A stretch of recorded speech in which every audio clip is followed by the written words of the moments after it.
Welcome back to episode 3 already of Match Play. I am your host, Steffi Smalls, with my co-host, Spencer Aguiar. Spencer, how are you doing? Steffi, we are 2 for 2 on this show hitting the outright. So you hit Scotty Scheffler at the Players' Championship.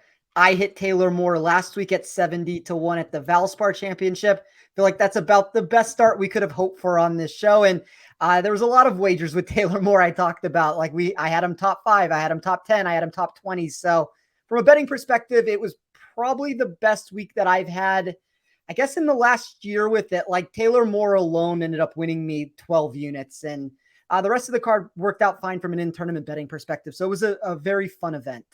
Yeah, I happened to hedge my Spieth bet with Taylor Moore, hoping that I would jinx him, but I did not. So it worked out for me. I still cashed out a little bit of money, not too much.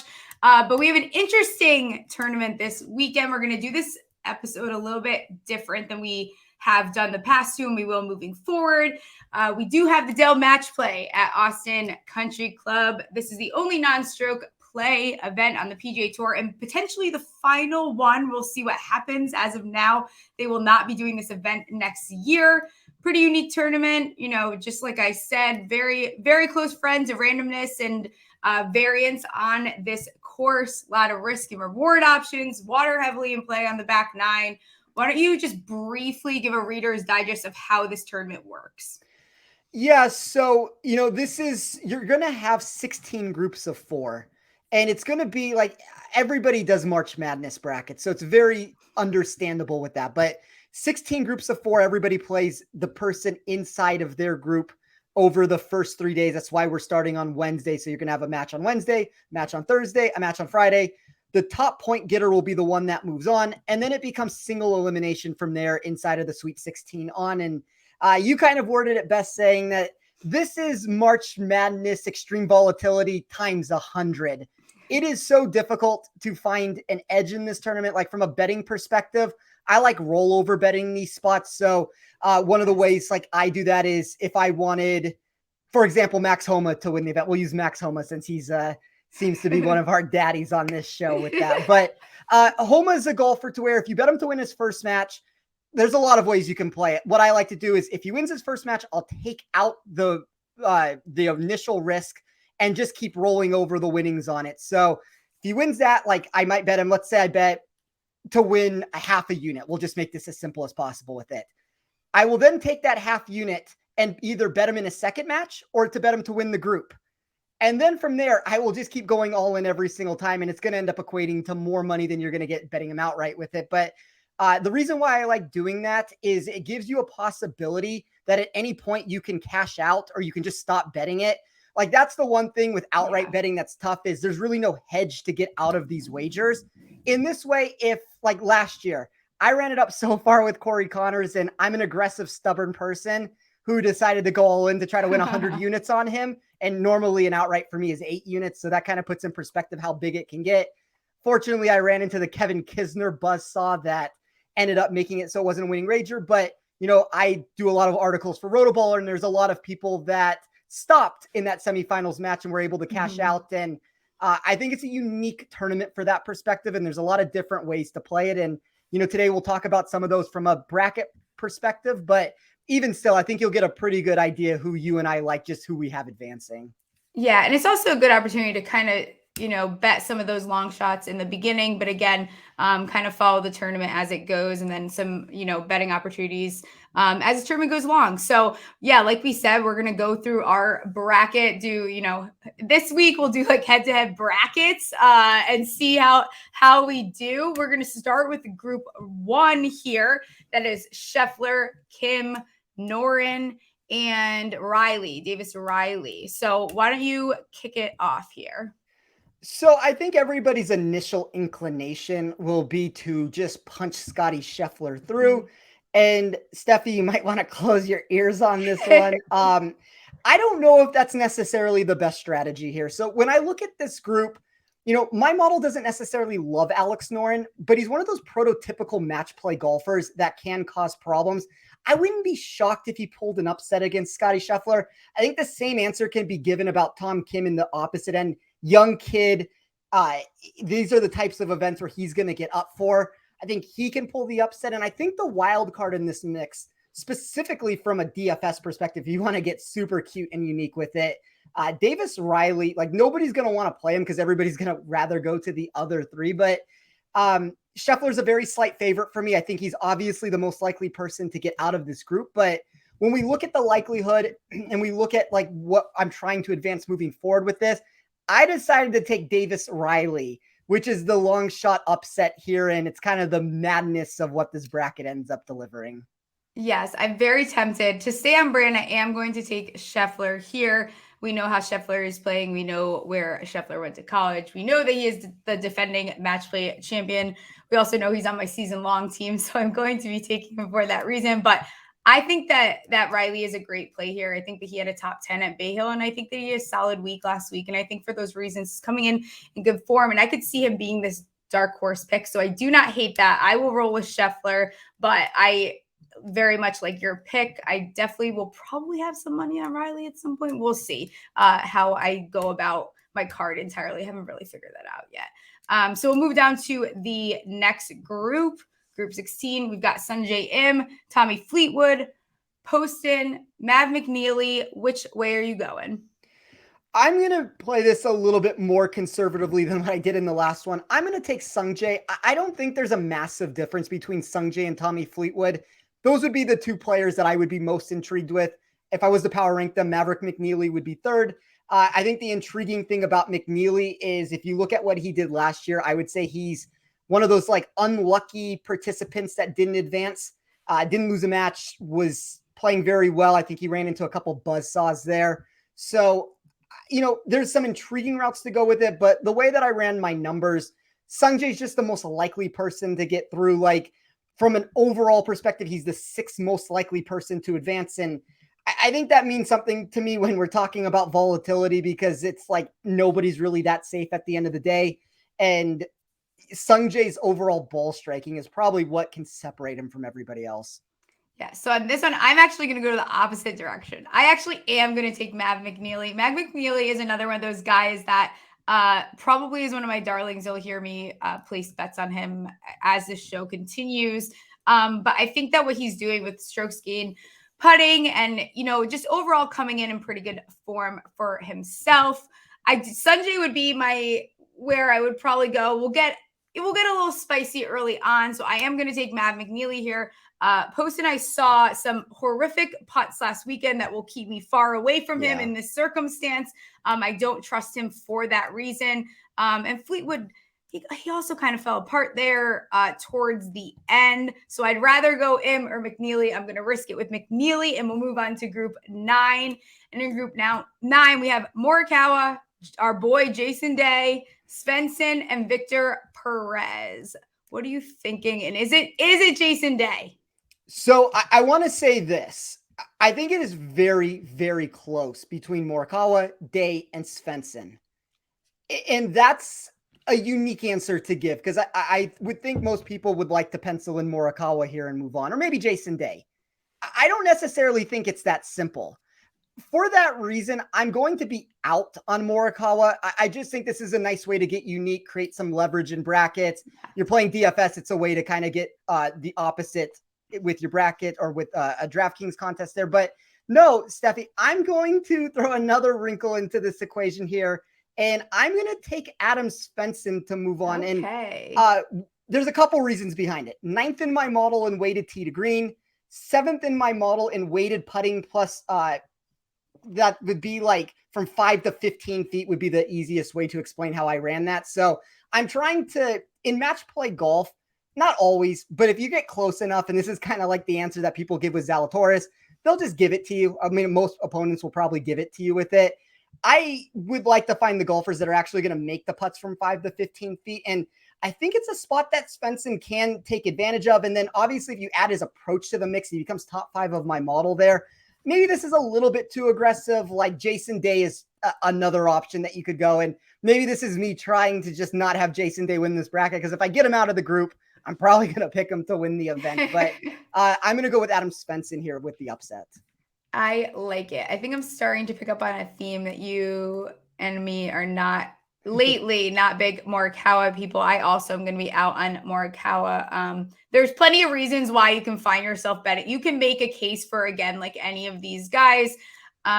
Victor Perez is interesting since I've already gotten a little bit spicy elsewhere. I think I'm going to lean Day. Actually, I think, he has not advanced out of pool play since he won in 2016, but I think he's also playing very good golf for Jason Day. We're seeing him turn a corner. So I will take Jason Day, and I'm very proud of myself because I got Jason Day and you did not. There might be some room for bragging rights later on. Well, that's a shock that I have made a bracket that Jason Day is not one of the picks.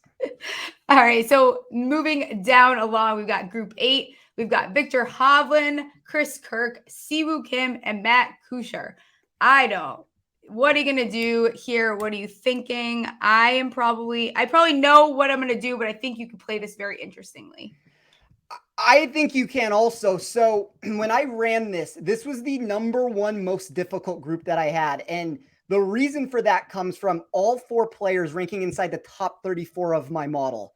I think that's why you can take a unique approach here. And we've seen Matt Kuchar very good at this event from a match play perspective. I think Chris Kirk has some intangibles that you would want with the total driving and short iron proximity. Those are things that he can use to his advantage. I heavily considered taking Siwoo Kim. Like, that's what I planned on doing originally with it. I'm going to play this a little bit safer and take Victor Hovland. I don't know if that's necessarily the best recipe for success here. I think when you say that the group is the most difficult, that means that it's more likely that Hovland's not going to advance than some of these other star-studded players in their group. Like, there's a problem with that at the end of the day. But I didn't have enough reason to not take Hovland. And I think that's a good enough reason to advance him at the end of the day here when I'm trying to make a decision. Yes, and I am with you. I also am going to take Hovland here. I think, again, we talked about this a lot 2 weeks ago, whenever it was. His short game has been improving, right? He's top 10 in birdies or better gained, and he's had 11 straight events where he has gained strokes, ball striking. I like what Hovland is doing. I think he's piecing it all together. I think this is a nice place for him where, he's up against a little bit more volatile players. I think that Kirk will probably be a popular pick in this group. But I am also going to go Hovland, which brings us to the next group down the board. This is a interesting one. We've got Group 5, Max Homa, Matsuyama, Kisner, and Justin Suh. What are you thinking here?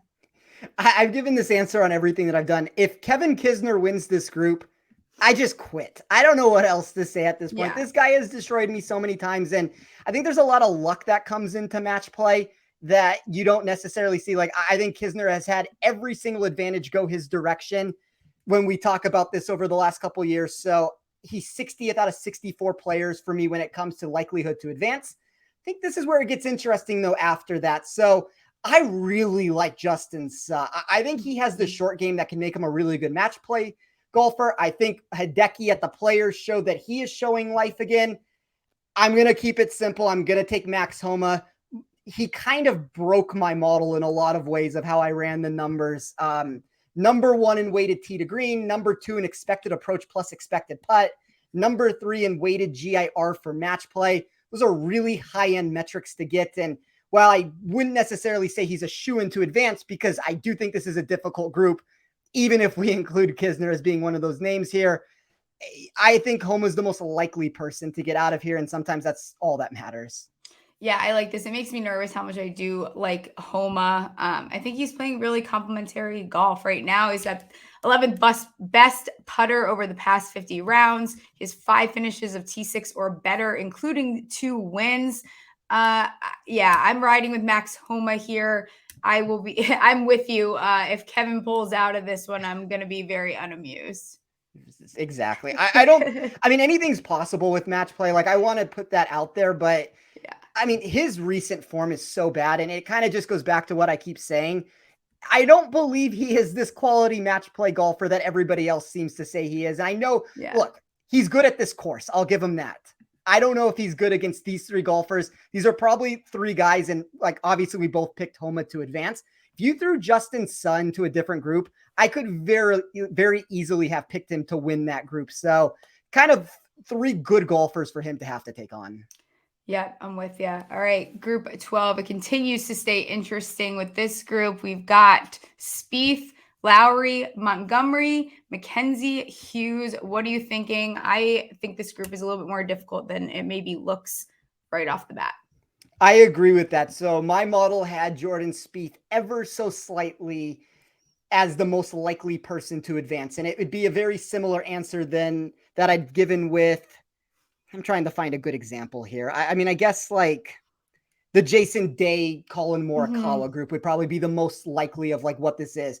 When that ends up being the case, I tend to prefer not to take the golfer that is the favorite to advance. I'd rather take somebody a little bit further down the board with it. I took Taylor Montgomery. There is a 3-1 price on him to win this group. I think that's an intriguing number to consider. And really, it comes down to the weighted putting from 5 to 15 feet. He's first in my model. When you look at the other three golfers, Spieth is 39th. We know that Spieth can sometimes struggle from those shorter distances. Mackenzie Hughes is surprisingly only 40th for me. And then Shane Lowry was 57th. So I'm hoping that Montgomery's putter can be the difference maker for him. Yeah, I struggle here because while I want to put Spieth getting out of here, I promise you I will not have him moving further than that because I just don't trust his putting. You see him playing so well. He's just, he gets to the end of the weekend and his putter just fails him. And he, in that aspect, he's finding himself coming up short. I don't want to continue to follow along with you. So I will take Spieth to come out of this weekend. I will have money on Montgomery to get out of this group, though. But I will take Spieth just because he is in such good form. He is the most likely person according to my model, which, I mean, that doesn't come as a shock. He's probably, right. He's the best golfer in the group, but it's just such thin margins that this is one of those spots where I think I can get unique and different. Yep, absolutely. I'm with you. All right. Group 13, as we move down, we've got another interesting group here. Sam Burns, Seamus Power, Adam Scott, Adam Hadwin. Where are you leaning? I struggle a little bit with this group, and I'm going to lean on one thing to make my decision.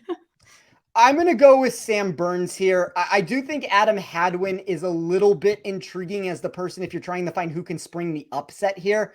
Burns's profile, though, is really nice. So when I talk about rollover betting, I strongly considered having Burns be one of those golfers. And usually the way I do it is you have to make my final four to have that be the route I go. Now, Burns, full disclosure here, which is just kind of spoiling the rest of the bracket, does not make my final four. So he's going to lose at some point. But I think he is an intriguing golfer that can actually win this tournament. And, you can make the argument of how far he should go based off of that, but I love the putting acumen that he brings to the table. That's one of those differentiating qualities that I don't think anybody's terrible in this group with that, but you also don't have any top 20 powerhouses either. Yeah, I don't know what is happening to my relationship with Sam Burns, but we're not in a good spot. I'm very anti Sam Burns lately for no reason. I think Adam Scott used to be one of my favorite people, but he didn't reach the weekend last year, and honestly, he's been very whatever lately. Yeah. There's not anything to really talk about there.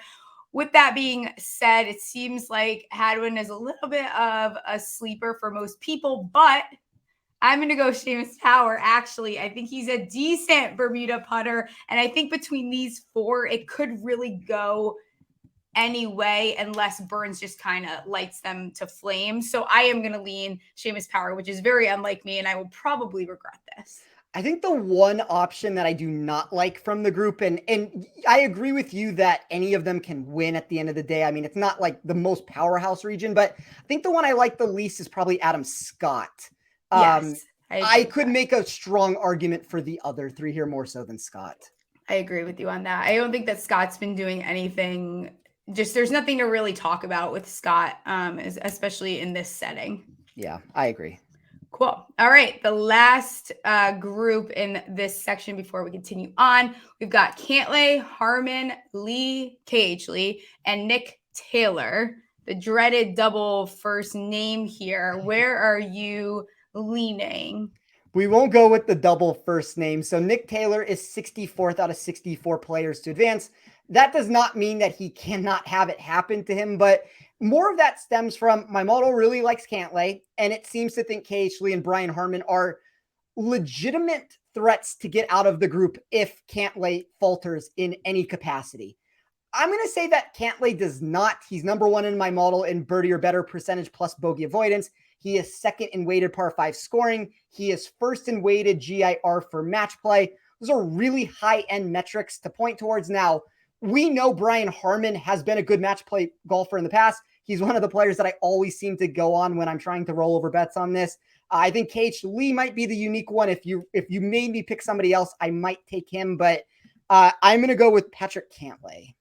I am with you on that. I think he's 0-4 in pool play, and for that reason, and in the form that he is in, which is solid, I'm going to take him here. All good things, or all bad things, also have to come to an end. So I think that Cantlay could make it to the next round. So I'm on Patrick Cantlay.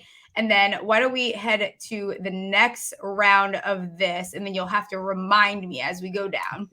Yes, I can run it back when it comes time. All right. So now you want to move on to the next section, right? Yeah, let's start with Jon Rahm. Jon Rahm. Okay, perfect. Let's head down here. We've got group 2. This is Rahm, Horschel, Keith Mitchell, and Mr. Ricky Fowler. Where are you leaning? So one of the things I want to point out is the left side of the bracket has a 14% edge according to my numbers to the right side. So it's 14% stronger than the right side would be. Now, there's 2 sections of the right side. Jon Rahm's would be one of them. It's the third most difficult group. Xander's is the second most difficult group when we get there. I think those are the 2 spots to where this is going to make and break the right side of the bracket, because if for some reason Jon Rahm or, Xander or any of these other players we're about to talk about don't advance, this is going to become the Wild West. Like, it's going to become a circus of who can actually get out of this group. And I think you're going to see Final Four potential from golfers that you maybe didn't necessarily think had a chance when this started. Now, I'm going to say Jon Rahm advances. I think he's playing too good of quality golf right now. I'm not necessarily trying to oppose that with, look, my model likes Keith Mitchell. I think he has real potential to get through. Horschel, we know, is a quality match play golfer. Ricky Fowler has turned it around recently, but I don't know if I necessarily see that high end return from anybody that I'm looking at these names and saying, well, Jon Rahm is going to struggle in this matchup. For that reason, I'll take Rahm. Okay. And everyone knows that Rahm drives me crazy if you follow me on Twitter. I actually am going to go with Keith Mitchell. I think he's in good form for Keith Mitchell. Again, Ricky, very volatile, not the place where I'm seeing Ricky get. If he gets out of this group, I'd be pretty impressed. I think Billy Horschel, while he does play well normally in a match play, he's in very poor form for Billy Horschel. We haven't really heard much from him in quite some time. So I'm going to go Keith Mitchell. Yeah, Keith Mitchell has kind of substantially the second best odds to get through this group. And then it is a virtual deadlock heat between Fowler and Horschel for that 3rd and 4th spot. So if I was to spring an upset, I also would have done it with Keith Mitchell. But kind of as I said, I'm going to trust Jon Rahm to at least get through that group. Yes, that is fair. You are more forgiving than I am. All right, we'll moving down on that side. We're going to be at group 15. That's Cameron Young, Straka, Corey Connors, and Davis Thompson. Where are you leaning? This is actually an interesting group here. I kind of have a strong take on this group. So, okay. As I kind of alluded to, I loved Corey Connors last year. He was my wild, dark horse down the pick wager that I took him to I might have even taken him to win it. I think I had him over Tyrrell Hatton when I ran it. Then he got himself to the semifinals and, it just didn't work out. He, as I said, ran into Kisner, and unfortunately that ended up being the undoing for him. I don't know if my numbers necessarily like him as much this year. There were some concerns with some of the data that I ran. He is the second most likely person that I had to advance from the group, but the high-end returns that I'm getting from Cameron Young were super intriguing. So there were, I guess if you want to say top 6 here, there were 5 of the 9 categories where he graded inside the top 6 of my model. And if you look at everywhere else, other than one, he was inside the top 20. So that's kind of like the consistent match play recipe that I'm looking for of a golfer that can make a run in this, to where they're consistent across the board in every single category that matters to me. So I'm taking Cameron Young, and I think he's an intriguing player to roll over bet throughout this contest. Yeah. Well, for some reason, I don't feel confident. I think there is something about Davis Thompson and the way he's been playing that it just feels like he's someone who makes it to the next round. Do I feel like I'm going to head that direction? You know what? No, I'm going to stick with Cam Young for this one. I'm not going to get crazy with that. I don't feel super confident in anyone else in this group here. And that'll take us to the next group, which is group 10. And we've got Finau, Kitayama, Meronk, and Seabez. Where are you leaning? I've always loved Tony Finau for match play, and the results have never necessarily followed. Now, I don't know if he's ever gotten a region that is this easy. So it's the 13th of 16th for me in terms of difficulty. So he has one of the easiest brackets. That's in the reverse order of how I said that. But it's kind of the similar answer that I just gave with Cameron Young. Just a bunch of top 10 results all the way across my model. And if I'm looking at these other three golfers, the best number that I can find would be Adrian Meronk is 14th in weighted putting from 5 to 15 feet. There's just not a lot of optimism that I can find in these other golfers. So I'm going to take Tony Finau. Yeah, I'm with you. I think you can name the stat, and Finau is probably in the top 10. These other guys, there's nothing really convincing for me. So I also will go with Finau. He's another one he's never advanced out of his pool, but if he's going to do it, this seems like a very convincing time for him to do so. So I'm with you. I'm also going to take Finau, which brings us to group 7. Moving down, we've got Zalatoris, Ryan Fox, Harris English, and Andrew Putnam. What are you going to do here? I have this as the second easiest group. And really what that answer stems from is my model does not like Will Zalatoris. And maybe it's just the putting. Like, he's 63rd out of 64 players in my model in weighted putting from 5 to 15 feet. He's 59th, even when I added the approach to the mix of it. I think there's red flags galore to look for with him. Now, the answer comes down to who do I want to take from those other golfers? I went with Andrew Putnam. I think that you get some quality putting with him that, yeah, you get a little bit of that with Harris English also. You kind of get the random volatility to not, my numbers really don't know what to expect from Ryan Fox. And that's sometimes an intriguing golfer to take on and to try to back. But I think Putnam's overall putting ability and just his GIR for match play presented this really unique profile that the rest of these players couldn't really match up with. And for whatever it's worth, like, I know that this is a really shocking comment to give. My model thought Andrew Putnam was the most likely person to actually win the group. Interesting. Okay, I like it. I am going to get a little bit weird here. I'm going to take Harris English. I don't have a lot of reason to ride that direction. I think he finished T2 at Bay Hill. I like that. He also has a lot of missed cuts. He's a very volatile golfer, but I think if he's on, I could see him getting out of this group. So I am going to go with Harris English. Not confident about it though. The way that it power ranked for me is Putnam was 1, Zalatoris was 2, English was 3, Fox was 4. But there wasn't a massive difference between any of them. Like, they were all kind of in the same range when it came to equity to move on.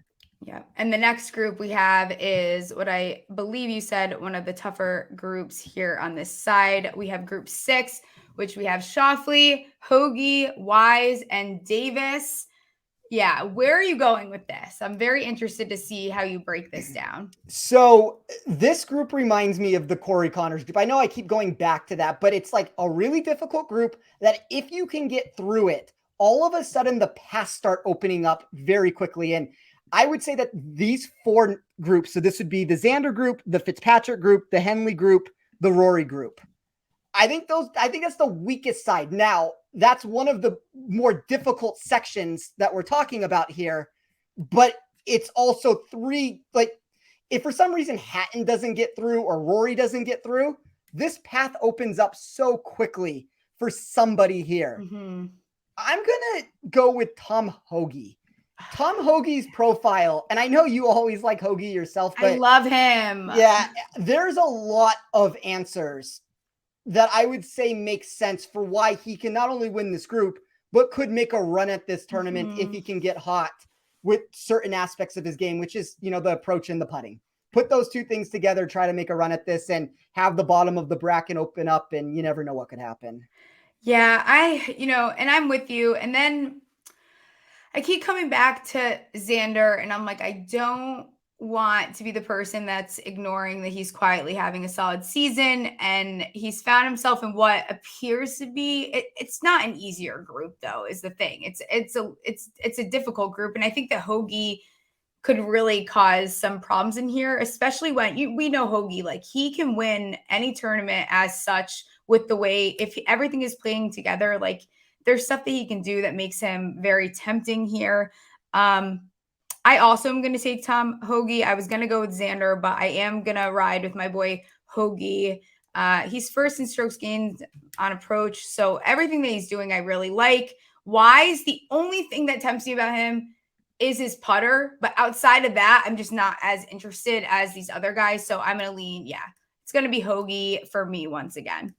I think it's a strong group of 4 players. Like, I know I keep going back to that, but when I ran numbers before this season started, just as like an overall encapsulation of what to expect from these players moving forward in the 2023, the 2 golfers were Aaron Wise and Cameron Davis that thought they had like legitimate potential to become top 15, 20 sort of players. And we haven't necessarily gotten that from either. Wise has been, there's really no other way to say it, just a disaster to start this year.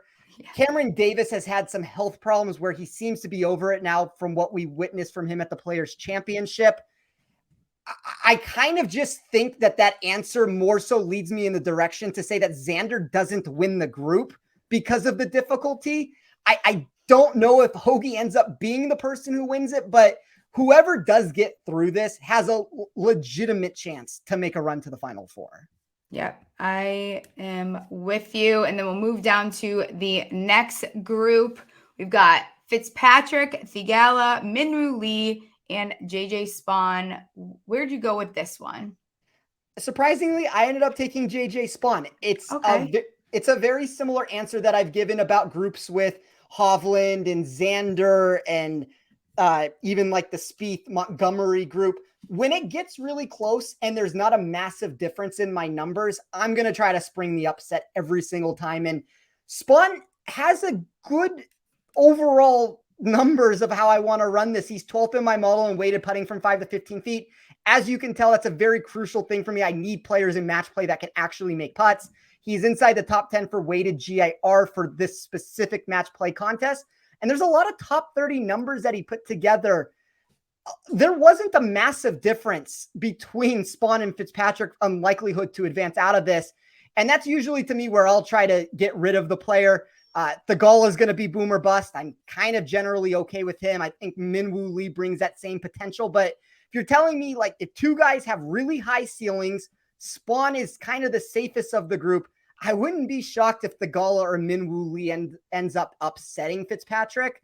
And that's kind of where the door opens up for Spawn if that happens.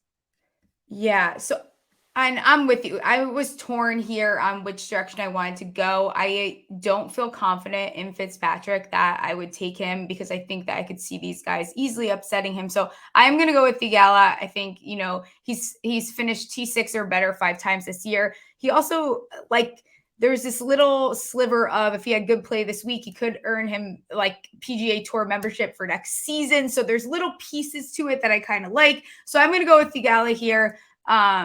He's due to have a really good week in a situation like this. So we'll move down to the next group. Group 14, we've got Hatton, who is beloved by everyone, it seems like, for good reason. Henley, Lucas Herbert, and Ben Griffin. What do you think? Can I give you an interesting thing about Russell Henley? Yes, you can. So Russell Henley was terrible last year. He went 0 for 3, I believe, in match play. And that's not ideal. I understand that. But Let's get rid of that for 1 second and let me skew the numbers into something that makes sense here. So before that, he had over 10 match play different, matchups that he had. He had never lost before the 18th hole on any of them. And he was a massive loser when it came to win percentage on it. To me, that kind of epitomizes a golfer that has had that bad luck. Like we always talk about the good luck that Kevin Kisner has to advance through. And maybe it comes down to Henley just doesn't make enough putts when push comes to shove with it, which that's kind of what I see with my numbers. But you're telling me that I can fade the public here with Tyrrell Hatton, who everybody seems to be on. I'd rather go a different route. And I'd rather take Russell Henley, a golfer that I believe can make a run at this tournament if he ever can just get the putter going. Yes. Oh, I like that. I am also going to fade the public. I am going to go with the dark horse here strictly because of his short game. I hate that this is his first time. I don't know that I like him beyond this, but I'm going to go with Ben Griffin. I think that's fair. This is a spot to at least try to get unique with it. And when you don't really have an answer or where you don't want the answer to be Hatton, the answer can be any of them. Like Henley's super volatile. Like there's a chance that Henley doesn't win a match again. It's just if I'm trying to pick somebody else, like any of them work at that point. Right. Yeah, totally. Okay. So this is the last group over here. We've got group 3 with Rory, Keegan Bradley, Denny McCarthy, and Stallings. I'm interested to see what you did here after how we spoke about Rory, I believe, on our last episode. So I've penciled down a name and I don't want to change it at this point. So I'm going to keep the player that I have. I will say Denny McCarthy brings the one intangible that nobody else in this group can talk about, which is just the putting. There's no player from 5 to 15 feet in this group that is inside the top 40 of my model. Denny McCarthy from this group, that is. Denny McCarthy, second overall. That's the one unique trait that I could see him beating Rory McIlroy because of that. I don't know if I necessarily trust him with the approach numbers and trust him over 3 matches. I don't know if that means he gets out of the group or doesn't get out of the group. That's probably the name, if I could switch it, that I would go to. But I went to the golfer that had the best ball striking for me, which would be Keegan Bradley. I like it. I think that, again, like this is one of these situations where, he's never advanced out of pool play, but could it easily be the year? Absolutely. I know this sounds crazy. I just don't feel super confident in Rory for some reason. Same. Not that I don't think, like, I'm well aware how fantastic Rory is. I don't love him this week. I'm going to continue to ride this Denny McCarthy train I have been on. This is his match play debut, but like you said, he's an awesome putter. And with that, he's playing well. So I'm going to just continue along and take him here in this group. So now we have finished this first round, moving on to the quarterfinals. Let's recap what we have. So I guess let's start with the first matchup here of these 16. So you will have Scotty Scheffler versus Maverick McNealy. I will have Davis Riley versus Sungjae Im. Okay, I'm going to ride with Scotty. I will continue to ride it out. Let's see if the defending champ can take it. What are you going to do? I am going to take Sungjae. Riley's a good feel-good story that could make a run here. Sungjae's just so steady across the board. Riley's probably the least likely person of anybody that I selected to actually get out of their group. I know, like, from a mathematical perspective, you can't exactly look at it like this because once you get through, anything can happen with it. But when I don't necessarily want to advance him super far to begin with, I'd rather just take him out at that point rather than creating some, he comes in last place in group number 1 and then I'm stuck with some final 4 from him out of nowhere. I like it. All right, Steffi, you will have Jason Day versus Victor Hovland, and I will have Adam Svensson versus Victor Hovland. Yeah, I'm going to let Hovland make it another round here. Again, like we said, he's kind of just been putting it all together. His short game has been slowly improving. I like everything that he's doing, gaining strokes, ball striking. So I'm going to let him outlive Day here. Although I will say, I think Day making it to this next point, he probably will end up shutting us up and making it much further, but we're going to stick with Hovland here. I ended up taking Victor Hovland over Adam Svensson, kind of for a similar reason that you said. And it comes down to, if I have him actually advancing out of the group, which I am not a believer is necessarily going to be the case here.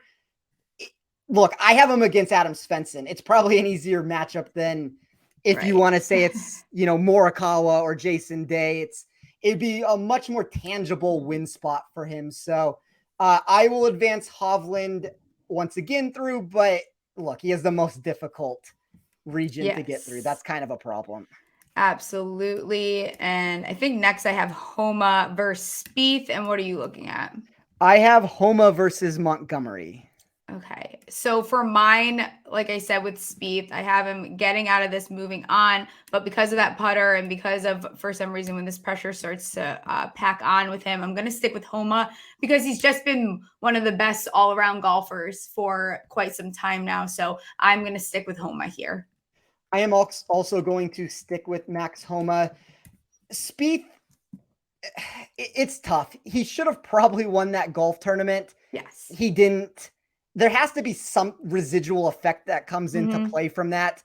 It's a grueling way to lose because he had every right to win that tournament down the stretch and just couldn't really make the putts that he needed to. And I agree with everything that you said. Max Homa is a legitimate top 5 golfer, in my opinion, in the world right now. So it's a good spot for him on a big stage against Jordan Spieth to show that.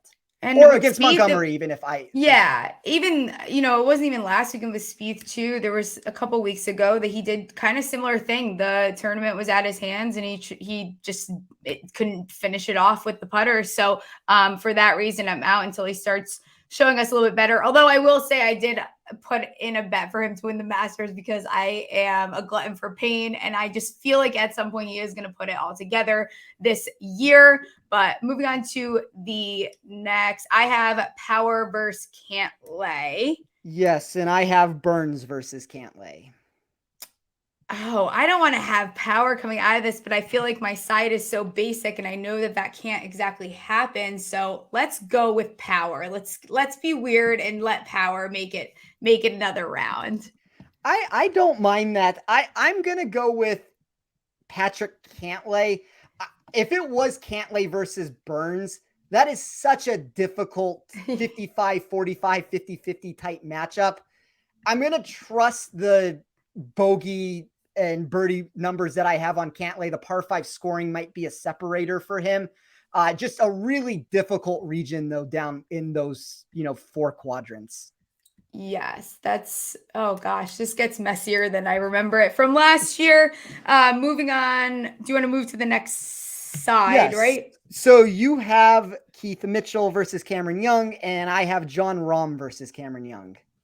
Oh boy. Gosh, I think that I am going to take Keith Mitchell. Actually, I don't know what it is about him. I just think that he is in good form. And I think this is one of those tournaments where we see this happen and things get a little weird. So I am going to stick with Keith Mitchell. I like it. If you get Mitchell through the group with Rahm, all of a sudden things open up there. Like the most difficult thing will be to get through the group.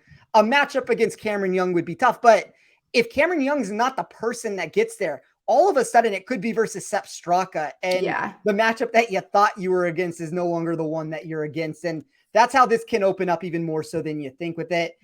With Rahm versus Young, I am going to take Cameron Young here. Just comes down to like the 5 categories that I have with him being in the top 6. Yeah, I think that's a good choice. And I think, again, this is also a tournament here where we could see Rahm start to lose his cool a little bit if things don't start to go his way. And in this situation, that could knock him from the next spot. So now I think I'm looking at Finau and English, and you are looking at Finau and Andrew Putnam. Okay. I'm going to go Finau here. I think English was a little bit of, that whole group there. I kind of took a little shot on English. I think that Finau, you named the category. He's top 10 in a lot of those. He's due to have a really nice weekend too. So, give me Finau. I know if Will Zalatoris is the one that gets through, all of a sudden the matchup becomes a little bit more difficult. Yeah. But even with that being said, Finau has the easiest first to second group combination of any golfer in this field. Yes. I kind of took a shot myself by taking Putnam. I'm going to take Tony Finau to advance. I like it. Who do you have for the next round? I'm looking at Hoagie versus Figala, which I actually think that would be a really fun. That would be a very, like, as far as viewing pleasure, that's something I want to see. And you're looking at Hoagie and JJ Spawn.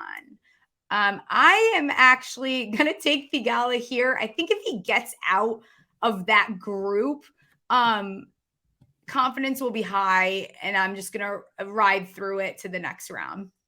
I think that's a fair outcome to come to a conclusion with there.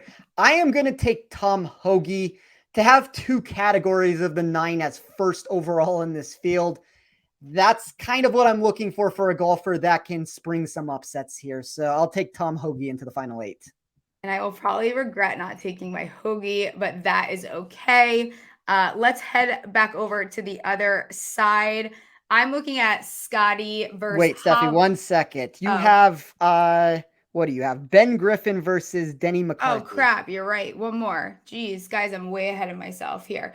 It's a bad group. I typed it. Yeah, I'm ignoring it because I don't know that anything is really coming out of this group. And I had typed it down on my side here.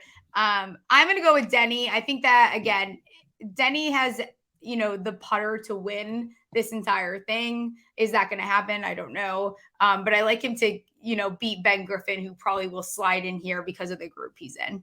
I think that's fair too. I am going to take Russell Henley and just hope that the putter gets hot. It's kind of simple as that. There you go. Good stuff. All right, Steffi, you have Scotty Scheffler versus Victor Hovland in your quarterfinals, and I have Sungjae Im versus Victor Hovland. Oh, boy. Part of me is like, if Hovland makes it here, he's got to go all the way, right? I can't do it. I think that, again, Scotty, well, do I know if Scotty is going to win this? I don't. I think that Scotty is playing just about as good as Scotty plays. He's the defending champion. I will take Scotty versus Hovland just because of that, probably because of that short game. When I look at Sungjae versus Hovland, the numbers are so damn close between them. I'm going to go with Sungjae. I think the path potentially, specifically if Rahm doesn't get through, is just an easier path to where Hovland has the toughest first group. He could run into a very difficult, no matter who he gets, even if he gets Victor Perez of the 4, that's a matchup he can lose. It's just a more difficult path. And that's kind of where I'm going to play the numbers game here. And just if there is no tiebreaker to really be had, I'm going to use the strength of schedule for the tiebreaker. I like it. I think that if Sungjae is someone I see betting, live betting, he's going to be someone that I'm still on. While I didn't pick him to come out, I still am very high on Sungjae. So it wouldn't surprise me if he were to find himself even at that final day there. So moving down, I'm between Homa and Power. You are between Homa and Cantlay. Okay. So I'm going to go Homa. I think that's a very easy matchup for Homa there, knock on wood. Again, like we keep repeating, just playing very good all-around golf. Homa for me. I kind of a believer that the winner ends up being either Sam Burns, Patrick Cantlay, or Max Homa, or at least the finalist. I think one of those 3 ends up being who the finalist is at the end of the day. I'm going to take Max Homa also. I love it. Well, that's a good. See, now I just look like a homer because I've got Scotty and Homa now on this side, which are 2 of my guys. I'm sure I'm going to do something similar on the other side. All right, let's move over. Keith Mitchell and Finau are where I am at. What are you looking at? I have Cameron Young and Tony Finau. Okay, so, oh gosh. I'm going to take Finau. It's hard for me to take Mitchell over Finau, so it'll be Finau for me. I don't have much of a difference between these 2. Young versus Finau would be a very good matchup if that's what we got. I will take Cameron Young, and it's kind of a coin flip. I could go either way with it.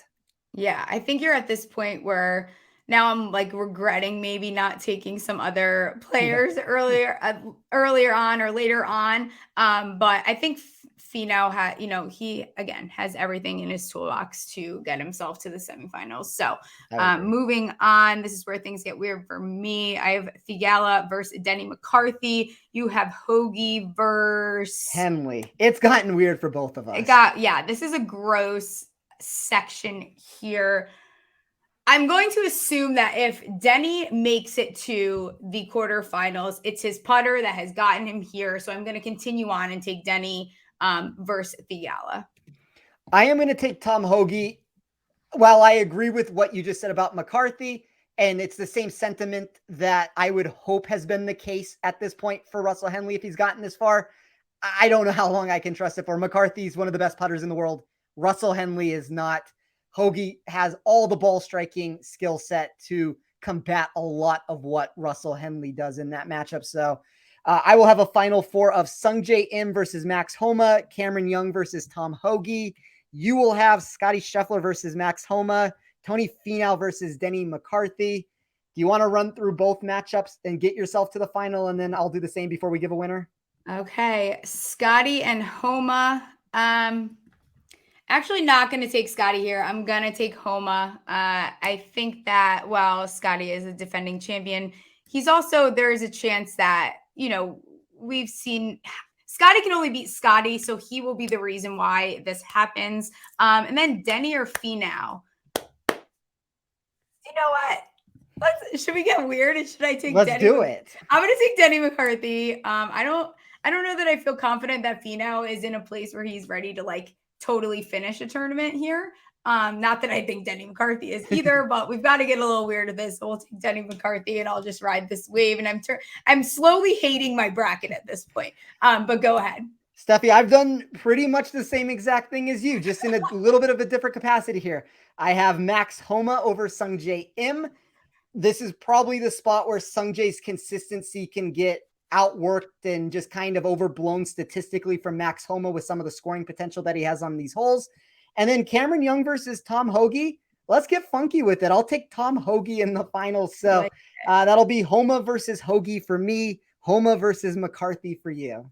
Yep. Okay. Oh my gosh. That doesn't sound great, but I don't hate it. And I think I'm going to take Max Homa as my Dell Match Play champion. I am also going to take Max Homa as my Dell Match Play champion.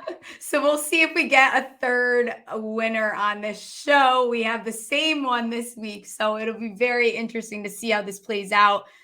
Very excited for this tournament. Any last words before we close out here? I think before we close it, we probably should do a Who's Your Daddy one and done pick. You're right. And I'm saying that as somebody who is just getting absolutely dismantled at this point. So I need all the tournaments that I can get. You were the winner once again last week. I will let you make the first pick. I have a feeling I know where you're going with this, unfortunately. You know what? And I think I'm not going to take Max Homa here. And I'm going to save him. And I'm going to use Tom Hoagie, actually. Very interesting. Yes. So I want to be completely transparent on this. I actually tried to bait you into that, I think. I was going to take Tom Hoagie. Did you try? It didn't work. No, it didn't. I didn't bite. No, that's trying to bluff in poker, and I turned my cards over way too quickly on that. If you do I need some Tom Hoagie. I didn't place them anywhere onto my bracket, so I will then take Max Homa. Okay, it's a deal. I like it. We'll see how this goes. See if I continue on to 3-0.